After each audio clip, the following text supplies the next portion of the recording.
Good morning, primary class. This is your Monday lesson.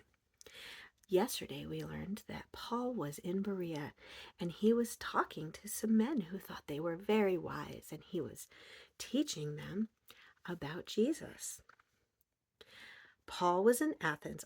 He wasn't in Berea. He was in Athens, standing in front of the group of people who thought they were very wise. Oh, how much he wanted them to learn about Jesus. He wanted them to become Christians and stop worshiping idols. Paul remembered the altar to the unknown God, and as he started speaking, the people couldn't help but listen. What did he first say?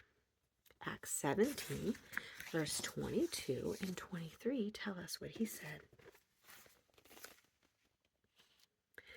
Then Paul stood in the midst of Mars Hill and said, Ye men of Athens, I perceive that in all things ye are too superstitious. For as I passed by and beheld your devotions, I found an altar with this inscription, To the unknown God, whom therefore ye ignorantly worship. Him I declare unto you. The Holy Spirit helped Paul say just the right words.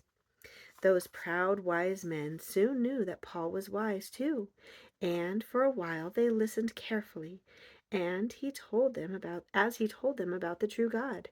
But when he told them that Jesus had come back to life after he had died, some of the people started making fun of him.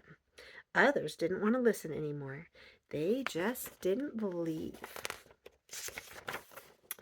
that there was any God powerful enough to make a dead person live again. A few people believed what Paul was saying, but they were too proud to change. They didn't want to admit that what they had always thought was wrong.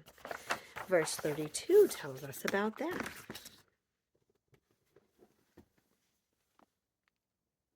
And when they heard the resurrection of the dead, some mocked, and others said, We will hear thee again on this matter. Oh my. Paul felt so sad that most of the people chose to keep on worshiping their idols. They didn't want to change. But he was thankful for the few of those wise, important people that did change. The time he spent in Athens wasn't totally wasted. Now here's your question. When Jesus was teaching people, who were the most willing to listen? The rich people or poor people? The proud people or the humble people? How about today? Do you know?